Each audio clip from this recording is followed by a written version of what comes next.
So I rarely post about my personal life on my YouTube channel. I usually keep it focused on my filmmaking endeavors, but sometimes, rarely, things will collide between both. And on May 1st, Monday, my father took his life, and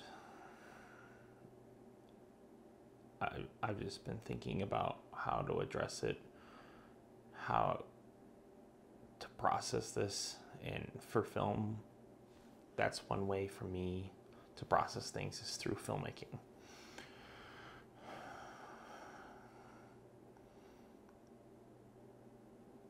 My dad and I were very close. I love him. I loved him a lot, and I just miss him so much.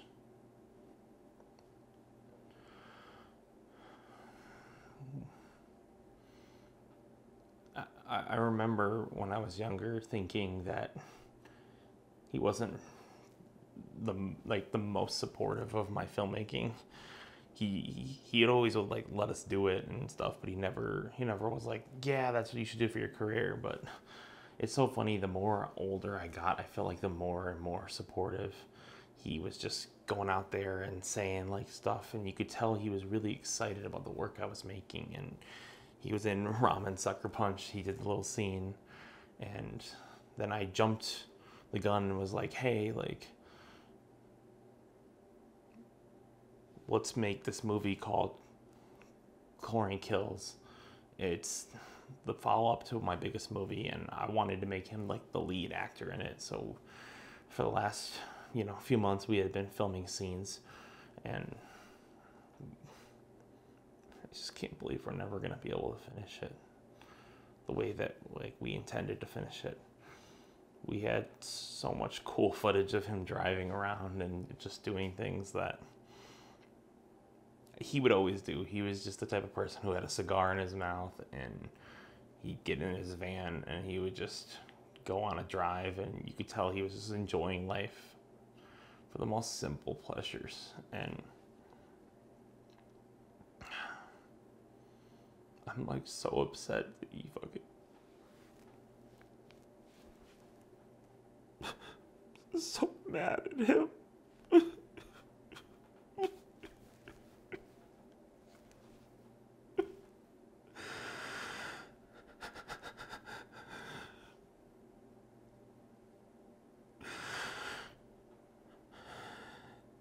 It's really, really hard to see your dad pass in a way that is very final and violent, and not in a way that you wanted him to go out. And I just really miss him, and I wish he was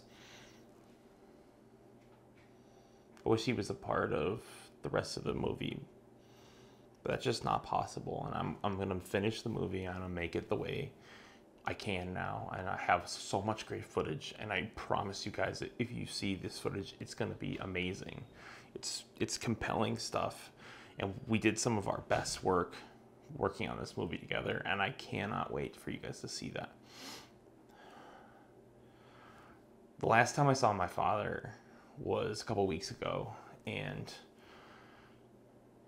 he kept harping on this idea that he had for months about doing a podcast about mental health for young men and their place in society, and helping them, give them a purpose.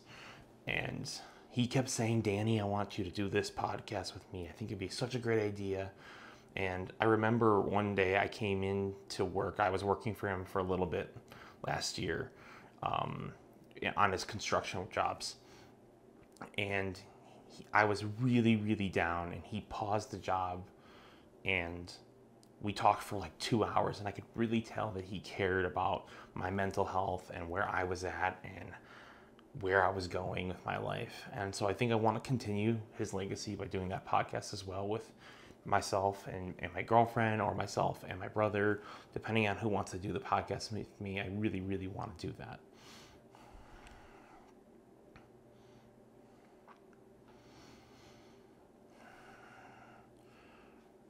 The most uncomfortable thing going through an untimely death is things that you don't think about.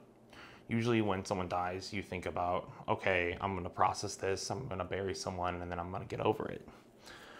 But in the case of my father's death, it didn't just put me out of a father, it put me out of a job. I worked for him doing video work. I did over hundreds of videos that you can see on his YouTube channel, lots of remodeling. And we, over that time, made dozens and dozens and dozens of videos. And that was my primary source of income. That was what kept me going for nearly 8 years of doing YouTube, was working for my father, making advertisements that got seen around the world, and those helped him get jobs. So I'm having a hard time processing a lot of this stuff. I'm really having a hard time getting through these emotions, and on top of that, I'm having to think about money because I don't really have a lot of it. And it's not really a situation where I'm going to be able to get a lot of it really soon unless I immediately throw myself back into the workforce, which I don't really think is possible at this time. So usually people ask for like a GoFundMe in situations like this, and I just wanted to do something that's slightly different because I just don't feel like that fits my vibe. I don't really want to ask for donations. I'm the type of person who wants to offer a service, and hopefully people are interested in that. And that service is my Patreon. I've been doing a Patreon for a while now, and I've recently revamped it. But basically the idea is I'm making exclusive movies on my Patreon, and if you donate to my Patreon, you can be a producer on the movie. If you donate $50, you can be a producer on one film of mine. And that means you get to like talk to me on the phone. We get to, talk on Zoom. We get to like go over like what the movie's about and cool stuff like that. And if you donate like $100, you can be a producer on like 3 movies. And if you want to just subscribe for like $10, $5, $20, something like that, you get to have access to the films themselves, and you get to see some of the production updates. So if you really want to help me just be stable for the next month, it'd be really helpful if people could donate. I know it's not something that is comfortable for me to ask, but a friend of mine told me recently that sometimes you have to be uncomfortable and you have to just ask for what you need in this moment. And in this moment, I need your guys' help. So if you love me, if you love $5 Film School, and if you want to see stuff continue, I've put out dozens of free movies on this channel. And if you could just throw a few bucks to help, or share this video, or if you can't even do that, if you could just watch like my movie Split Screen, because I make money on that film because I don't have any copywritten music, that would be helpful. It would really help me remain stable just for the next few weeks while I start looking for a job and try to get myself back on my feet after all this is going on.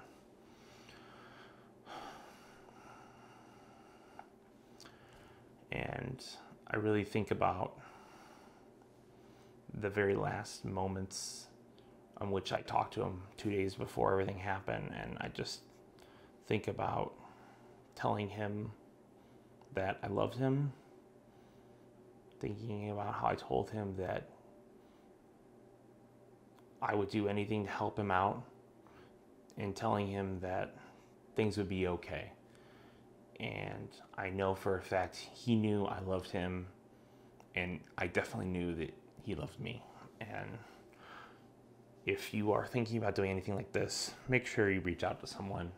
Talk to a family member, talk to a friend. This is not the type of stuff that you want to go through, and I've never seen anything more horrific than what this has done to my family and my friends. So really, if you are thinking about doing this, please reach out to someone. It's not easy. So thank you. That's all I gotta say.